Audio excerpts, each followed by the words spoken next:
അരൂർ സ്വദേശിയായ ഒരു കൊലക്കേസ് പ്രതിക്ക് ക്രൂരമർദ്ദനം. മർദ്ദനത്തിൽ ജനനേന്ദ്രിയവും ഇടത്തെ കണ്ണും പൂർണ്ണമായി ചതഞ്ഞ് ഇല്ലാണ്ടായി.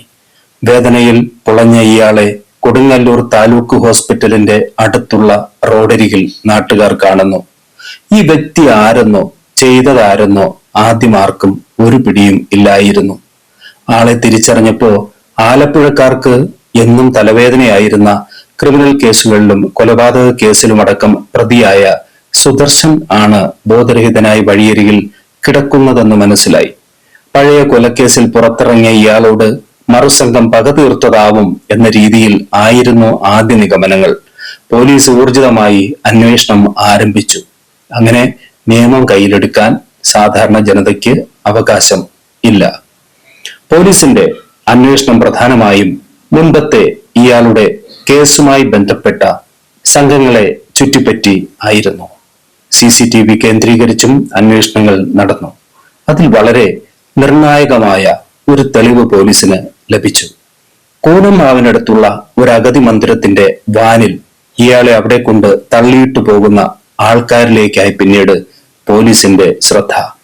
ഇതിനിടയിൽ തൃശൂർ മെഡിക്കൽ കോളേജിൽ ചികിത്സയിലായിരുന്ന സുദർശനെ അടിയന്തര ശസ്ത്രക്രിയയ്ക്ക് വിധേയനാക്കി. ചതഞ്ഞുപോയ ജനനേന്ദ്രിയത്തിന്റെ മുറിവ് ഉണങ്ങാത്തതിനാൽ അത് മുറിച്ചു നീക്കി. ഇതിനെക്കുറിച്ച് പോലീസ് പറയുന്നത് ഇപ്രകാരം: ഈ സുദർശൻ മറ്റൊരു കേസിൽ പോലീസിന്റെ കസ്റ്റഡിയിൽ ആയത് ഈയിടെയാണ്. വഴിയെ പോകുന്നവരെ തടഞ്ഞു നിർത്തി സുദർശൻ പല രീതിയിൽ പുറത്തു പറയാൻ പറ്റാത്ത രീതിയിൽ അക്രമങ്ങൾ ചെയ്തു.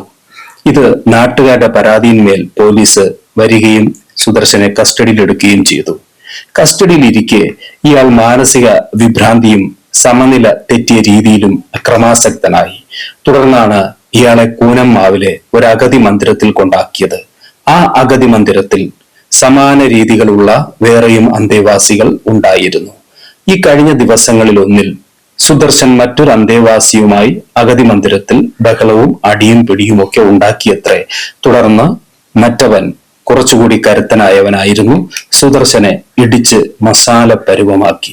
പിന്നീട് സംഭവിച്ചത് ഇങ്ങനെ: ഇപ്പോൾ പ്രതിയായി പിടിക്കപ്പെട്ടിട്ടുള്ള അഗതി മന്ദിരത്തിന്റെ നടത്തിപ്പുകാരനും, അയാളെ ബ്രദർ എന്നാണ് നാട്ടുകാർ വിളിക്കുന്നത്, അയാളുടെ വളർത്ത് പുത്രൻ എന്ന് പറയുന്ന ഒരു യുവാവും പിന്നെ വാഹനത്തിന്റെ ഡ്രൈവറും ചേർന്ന് ഈ സുദർശനെ ഈ വഴിയിൽ കൊണ്ട് ഉപേക്ഷിച്ചത്രേ. കണ്ടതും കേട്ടതുമൊക്കെ ശരിയാണോ ആവോ?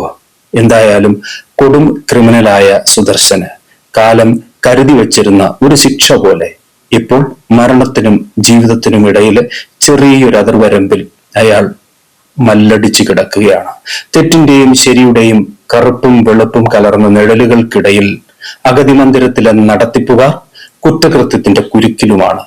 പറയാറില്ലേ, ജീവിതം വളരെ ശ്രദ്ധിച്ച് കൈകാര്യം ചെയ്യേണ്ട കണക്ക് പുസ്തകവുമാണ്.